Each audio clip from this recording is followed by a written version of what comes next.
Saudara, shalom semuanya. Ikut pelayanan dengan suami saya itu deg-degan, saudara. Kadang dia bisa tembak saya kapan saja. Dia baru menembak saya 1 jam yang lalu. Ada yang mau disampaikan? Saya bilang, nanti kalau Tuhan berbicara. Tapi tadi ketika saya berdoa sebentar di kamar, ketika dia sedang mandi, mempersiapkan semuanya, Tuhan bicara saya tentang sebuah hal, saudara, yang saya bagikan sore malam hari ini ya. Beberapa hari belakangan ini banyak sekali orang yang cerita dan sharing dengan saya, bahkan ada beberapa juga yang konseling dengan saya. Dia banyak sekali permasalahan yang intinya adalah sama, saudara. Mereka merasa bahwa kehilangan arah. Aku sudah ikut Tuhan lama, tapi kok aku tidak mendapatkan apapun, katanya.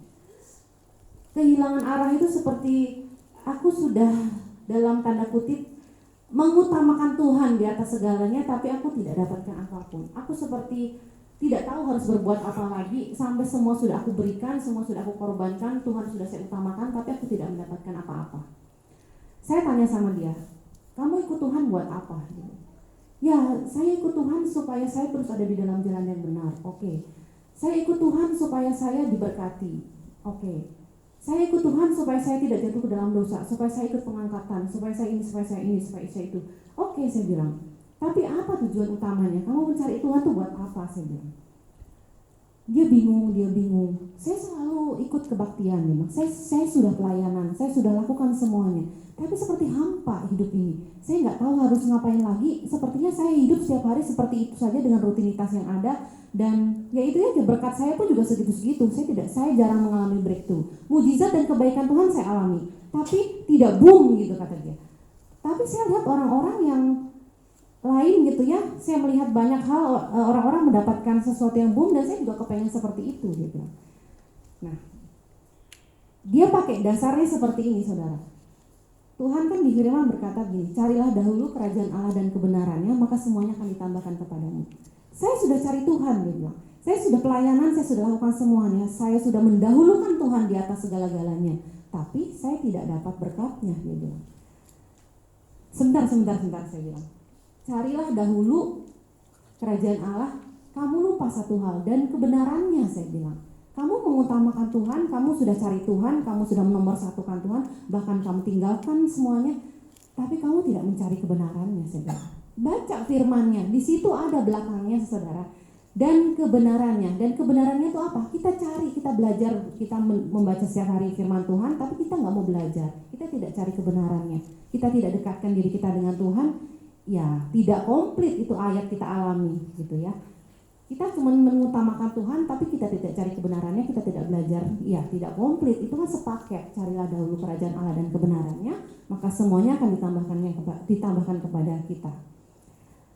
Bagaimana caranya mencari kebenarannya? Belajar, saudara. Jangan pernah bosan untuk belajar. Saya itu tipe orang yang malas belajar. Dulu ayah saya, papi saya bilang begini, semua anak papi harus kuliah dan dapat gelar sarjana. Saya semua terwujud kecuali kakak saya satu gitu ya, karena dia tidak selesaikan kuliahnya. Setelah saya kuliah, saya baru sadar kuliah itu menurut saya, saudara, tidak enak. Saya nggak suka belajar, saya nggak suka kuliah. Begitu saya lulus, saya pada saat itu kuliah hanya untuk mewujudkan angan-angan almarhum ayah saya gitu kan. Dia pengen semua anaknya mendapat gelar gitu. Dan saya berkata gini, setelah saya lulus, oke, cukup. Kalau ada yang menawarkan saya kuliah gratis pun S2, saya tidak akan mau. Karena saya tidak suka belajar. Tapi hari-hari ini saya diajarkan oleh suami saya dan berkata, ayo belajar firman Tuhan. Meskipun kamu hanya mengenal sedikit demi sedikit, tapi ada kerinduan dari hati kita untuk belajar firman Tuhan, ayo lakukan gitu. Dan saya sempat bingung juga. Suami saya itu suka dapat hikmah, suka dapat pengajaran yang tidak terduga, betul ya? Dia suka dapat pengajaran, tak ilmu dari mana dia dapatkan. Saya sebagai istrinya, orang yang terdekat dengan dia pun saya heran gitu. Dia bisa pintar seperti itu, menjawab pertanyaan orang dengan bijaksana, dengan hikmat. Saya bingung, kamu belajar dari mana gitu kan? Dari Tuhan, dari Alkitab, atau dari buku, dari mana?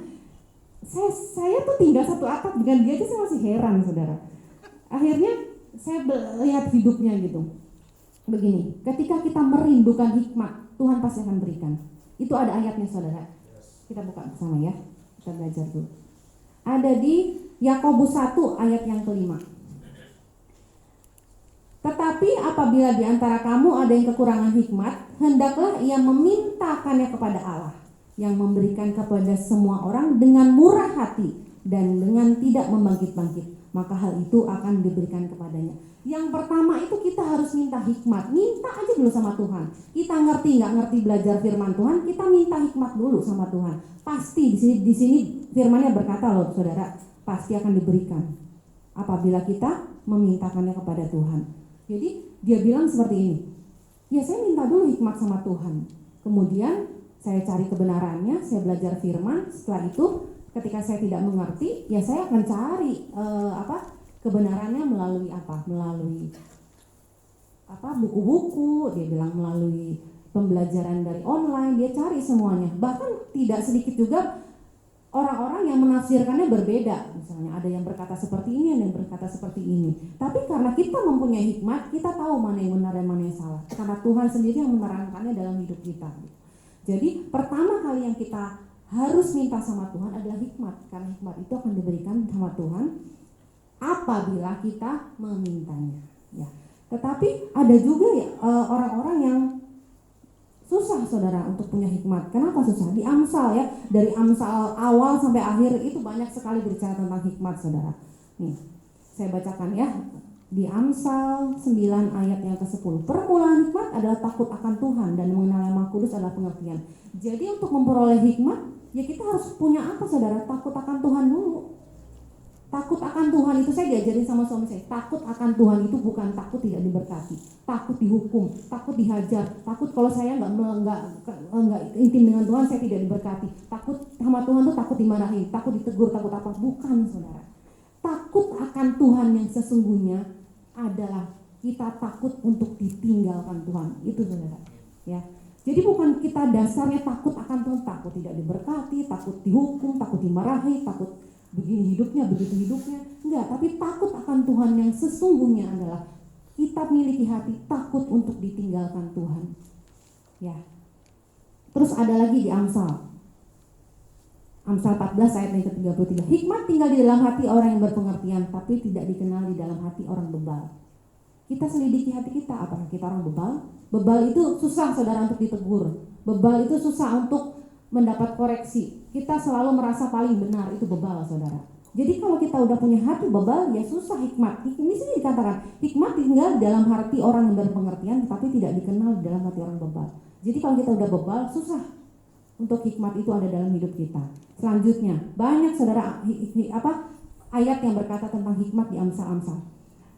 Ada lagi yang Amsal 15 ya, ayat yang terakhir. Takut akan Tuhan adalah didikan yang mendatangkan hikmat. Ya. Tadi udah saya bilangnya takut akan Tuhan. Udah Amsal yang ke-13 ayat yang ke-10. Keangkuhan hanya menimbulkan pertengkaran, tetapi mereka yang mendengarkan nasihat mempunyai hikmat. Ayo belajar mendengarkan nasihat dari siapapun. Orang menasihatkan kita, meskipun anak kecil sekalipun saudara. Ketika kita dinasihatkan, ayo terima semua itu. Karena itu yang mendatangkan hikmat.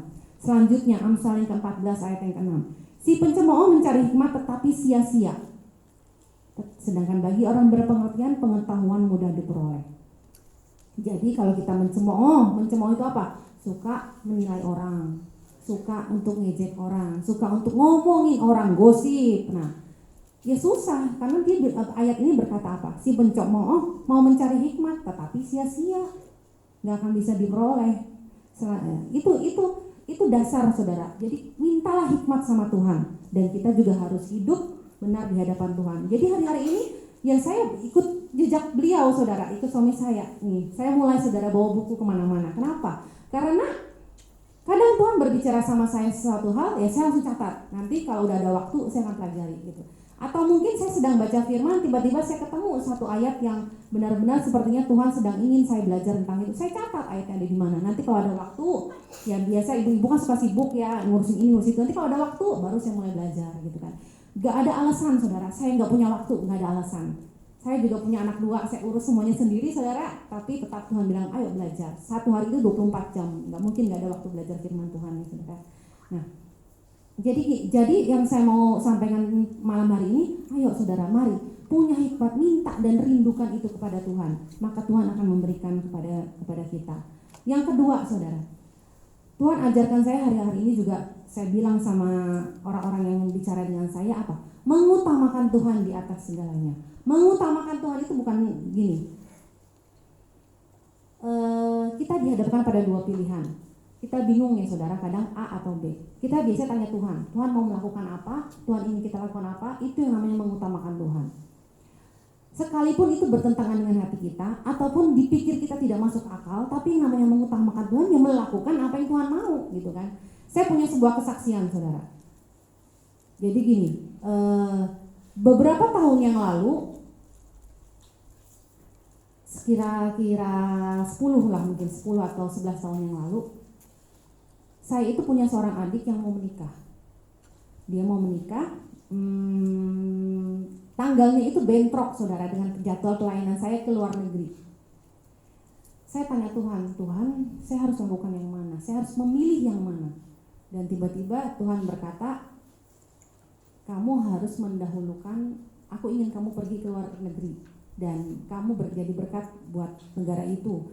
Jadi saya mengambil keputusan untuk tidak datang ke pernikahan adik kandung saya sendiri. Dengan resiko ya saya harus dimarahin oleh pihak keluarga saya, semua keluarga saya. Ya udah saya lakukan karena saya belajar untuk mengutamakan Tuhan di atas segalanya, gitu kan. Apapun yang jadi keputusan Tuhan saya lakukan. Akhirnya ya jangan dipikir kalau kita sudah menuruti apa yang Tuhan mau, tenang, semua aman. Enggak saudara, proses itu tetap ada. Ya, tidak mungkin kita hidup tidak melalui proses itu, tidak. Jadi, Tuhan sudah suruh saya ini, pasti saya aman, saya tenang, saya tidak akan dimarahin. Enggak saudara, tetap saya dimarahin. Tapi ketika kita memutuskan untuk mengambil keputusan Tuhan, yang Tuhan taruh dalam hidup kita, Dia yang menjamin kita untuk kita bisa melewati semuanya. Jadi saya memutuskan untuk saya tidak ikut ke pernikahan adik saya. Ya, saya dimarahin, saya ditelepon, dan ya paling cuma bisa nangis saudara. Ya sudah, nggak apa-apa. Selanjutnya, beberapa tahun kemudian, adik saya satu lagi menikah lagi, saudara. Saya tanya Tuhan lagi, Tuhan, apakah saya harus datang? Saudara? Ternyata dia tuh menikah hari Minggu. Kalau di sini kan ibadah Kamis ya. Kalau di AOC Bandung itu Senin. Dan saya sudah pikirkan caranya Senin mau gimana ya, Senin ini kelewat ini, saya nggak bisa ikut ibadah, saya nggak bisa pelayanan. Hanya kebaktian seperti ini loh saudara, Tuhan tidak izinkan saya bolos. Kamu harus tetap pelayanan pada saat itu ya. Tuhan tidak izinkan saya untuk meninggalkan pelayanan saya. Gimana ya? Saya putar-putar cari akal untuk saya bisa pulang dan datang Senin, nggak bisa saudara. Kenapa? Karena tempat adik saya menikah itu bukan di kota, jadi di kabupaten. Jadi kalau mau naik pesawat pun itu baru ada hari Selasa. Senin tidak ada pesawat di kota itu. Kalau mau naik mobil pun sangat jauh saudara, nggak akan kekejar hari Senin. Akhirnya saya putuskan ya udah saya mau mengikuti apa yang Tuhan mau. Kembali lagi saudara, dimarahin lagi gitu. Ya udahlah ya, dimarahin. Tapi waktu itu kan masih rada enak saudara, karena alasannya pergi ke luar negeri, nggak mungkin dibatalkan. Kalau saya ini ada di Indonesia, di Bandung saudara, cuman semasih beda kota. Waduh, itu dimarahinnya lebih dahsyat saudara, lebih daripada yang kemarin. Akhirnya saya ya sudahlah dimarahin, karena kemarin udah dimarahin, sekarang dimarahin nggak apa-apa. Yang penting satu prinsip saya akan mengutamakan Tuhan di atas segalanya. Saya lakukan apa yang Tuhan mau. Selanjutnya saudara, ini banyak banget tantangan hidup saya ya. Kakak saya mau menikah. Beberapa tahun kemudian kakak saya mau menikah. Itu bentrok lagi saudara. Dulu ya, kalau zaman dulu mungkin Kak Winoto ingat, ada doa akbar pemimpin-pemimpin dulu ya, setiap awal tahun.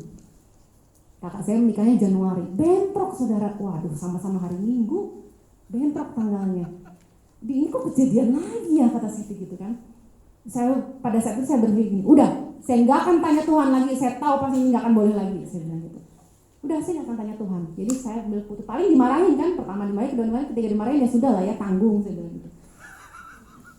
Saya nggak tanya Tuhan, udah, nggak usah pergi, percuma nanya Tuhan juga nggak boleh. Kan mau utamakan Tuhan, ya berarti harus mengikuti apa yang Tuhan mau. Tiba-tiba 2 minggu sebelum kakak saya menikah, tiba-tiba hati saya tuh tergelitik. Ayo kamu datang. Hah? Saya bilang gitu. Datang, saya bilang. Buat apa datang? Kan 1, 2 udah nggak boleh datang. Kan saya mau mengutamakan Engkau Tuhan. Saya mau mendahulukan acaramu, gitu kan. Terus saya pikir saya salah dengar gitu. Udahlah, saya dengerin. Tapi tiba-tiba nggak tenang hati ini. Tuhan bilang, ayo datang, dia bilang gitu. Akhirnya setelah saya berdoa, saya benar-benar minta tanda, saya putuskan saya datang. Karena saya mau mengikuti apa yang Tuhan mau. Itu yang namanya saudara, mengutamakan di atas segalanya itu bukan mengutamakan mengutamakan sesuatu yang kita pikir itu rohani gitu, menurut kita gitu. Tapi belajarlah untuk mengutamakan Tuhan di atas segalanya adalah melakukan apa yang Tuhan mau pada saat itu.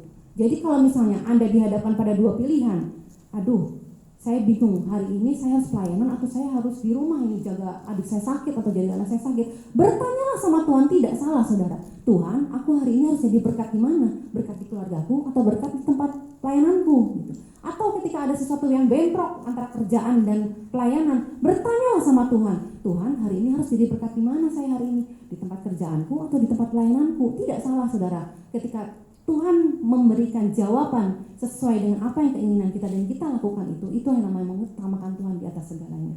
Nah, saya lanjut cerita ya. Pada saat itu saya nggak tanya Tuhan, akhirnya Tuhan suruh saya berangkat. Saya berangkat, singkat cerita saya berangkat. Sampai sana, karena saya adik kandung, jadi saya nggak dapat undangan. Saya cuma dihubungi via telepon. Saya nggak tahu kakak saya itu besok itu menikah pakai acara apa ya, diberkati di gereja atau di seberang atau di mana ya. Karena saya dari basic bukan keluarga Kristen, keluarga saya itu campur-campur semua agama, rata-rata ada gitu ya. Jadi saya nggak tahu, tiba-tiba malam harinya dia ada pengumuman gitu, ada pemberitahuan dari pihak keluarga, besok siap ya jam 8 pagi karena pemberkatannya jam 9. Oh, pemberkatan, saya bilang puji Tuhan, berarti suaminya orang Kristen. Wah, kakak saya mungkin ya ikut suami kali ya masuk Kristen. Saya berpikir puji Tuhan lah, saya pikir gitu. Dia udah berubah, saya pikir udah, hati saya udah seneng. Begitu saya sampai di gereja, karena itu gereja Katolik. Jadi kan kalau kita tidak bisa menerima tubuh Kristus kalau kita belum dibaptis, saudara. Kan kalau di gereja Katolik seperti itu.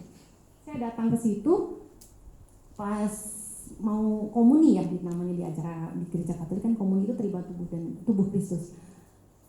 Kakak saya terima, saya sampai takjub. Saya bilang gitu. Ini seseorang yang dulu mencela saya, saudara, mengata-ngatain saya ketika saya memutuskan untuk saya ikut Tuhan. Ini kakak saya ini yang melarang saya untuk setiap hari pulang malam saya dimarahin, saudara. Sampai dicaci maki udah kayak nggak sopan lah. Sampai maaf ya saudara, kadang saya sampai dibilang, kamu ngapain pulang malam? Kamu jual diri ya, kayak gitu. Saya sampai dikatakan seperti itu pada saat itu. Ini seorang kakak saya yang seperti itu. Tiba-tiba saya lihat di depan mata kepala saya sendiri bahwa dia terima tubuh Yesus, saudara. Orang yang seperti itu bisa Tuhan ubahkan. Kenapa? Karena ada sebuah perjanjian dengan Tuhan, saudara. Di mana kita mengutamakan segala sesuatunya, Tuhan akan bereskan.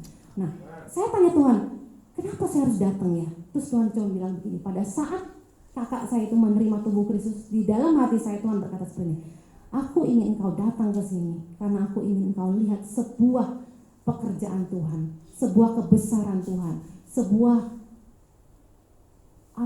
Tuhan bilang sebuah yang ilahi yang dari Tuhan itu terjadi di keluargamu.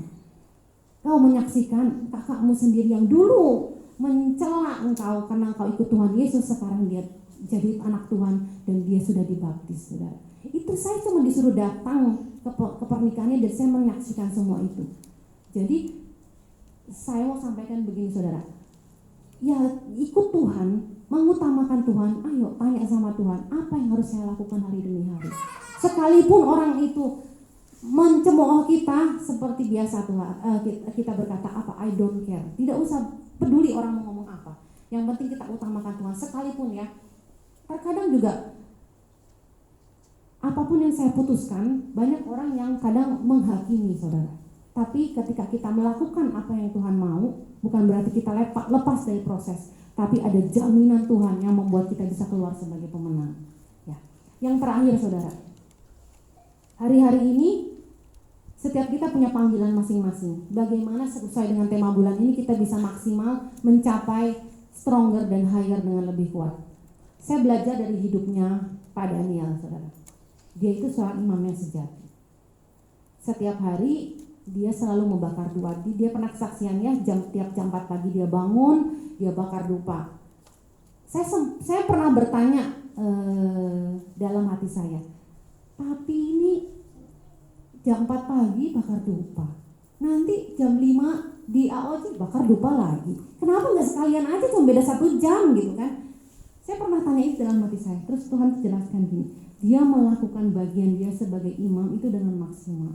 Ketika jam 4 pagi dia bangun dan dia membakar dupa di rumahnya, dia berdiri sebagai imam bagi keluarganya. Ketika dia jam 5 pagi dia bakar dupa lagi, dia berdiri sebagai imam bagi Indonesia. Itu berbeda, kata Tuhan bilang. Oh, seperti itu.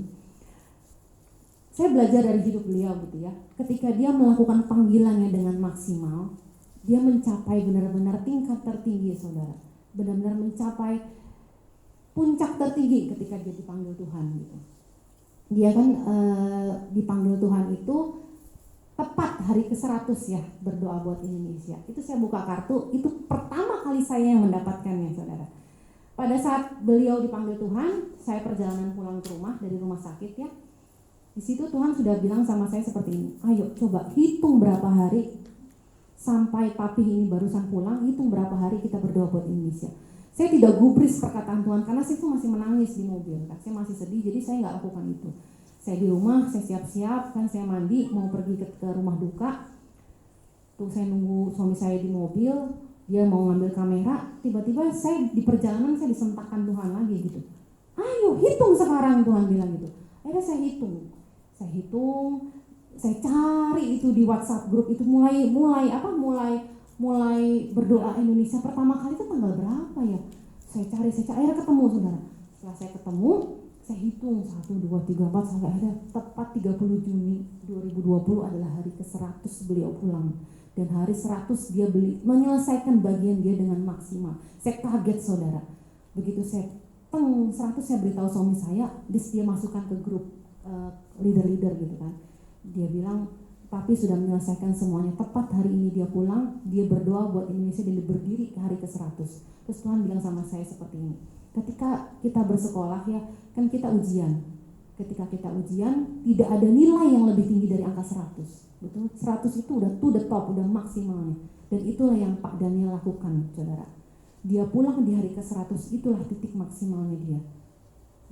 Dia menyelesaikan bagian dia dengan maksimal. Tuhan mau berkata, inilah contoh, saudara. Contoh imam yang benar-benar sejati, yang berdiri, yang menyelesaikan semuanya dengan maksimal. Dia pulang di hari 100 dan itulah puncak tertinggi dalam hidupnya dia. Tidak ada angka yang lebih tinggi dari 100 dan dia selesaikan semuanya itu dengan tuntas. Hari ini kita yang masih ada di sini, itu jadi tugas kita meneruskan semuanya, saudara. Mencapai puncak tertinggi, mencapai stronger dan higher dengan lebih kuat. Jangan melemahkan daging kita, jangan tundukkan apa yang menjadi kemauan-kemauan kita yang tidak benar, saudara. Mari kita lawan semuanya. Kita benar-benar fokus sama Tuhan. Kita lakukan apa yang Tuhan mau. Seperti yang sudah Pak Daniel lakukan. Dia berdiri sebagai imam. Bahkan ketika dia pergi pelayanan kemanapun tuh, saudara, dupa itu selalu ada di tasnya dia. Dia mau pergi ke luar negeri, dia mau pergi holiday sekalipun, dia sempatkan diri untuk dia berdiri sebagai seorang imam dimanapun dia berada. Kadang dia tuh paling tidak mau, saudara, dupa dan korek itu ditaruh di koper. Karena kalau di koper masuk ke dalam bagasi pesawat, tiba-tiba pas duduk di ruang tunggu Tuhan bilang, ayo pendamaian sekarang, gak bisa Tuhan, dupanya ada di koper. Dia tidak mau, punya alasan seperti itu. Dia akan cari akal supaya itu dupa bisa selalu dia bawa di tasnya dia. Demikian juga dengan kita, ketika ada banyak yang menghalangi kita, saudara, ayo cari Tuhan. Tuhan akan memberikan kita hikmat-hikmat untuk membuat kita bisa maksimal melakukan apa yang jadi bagian kita untuk mencapai higher dan stronger dengan lebih kuat. Ya, terima kasih. Tuhan Yesus memberkati.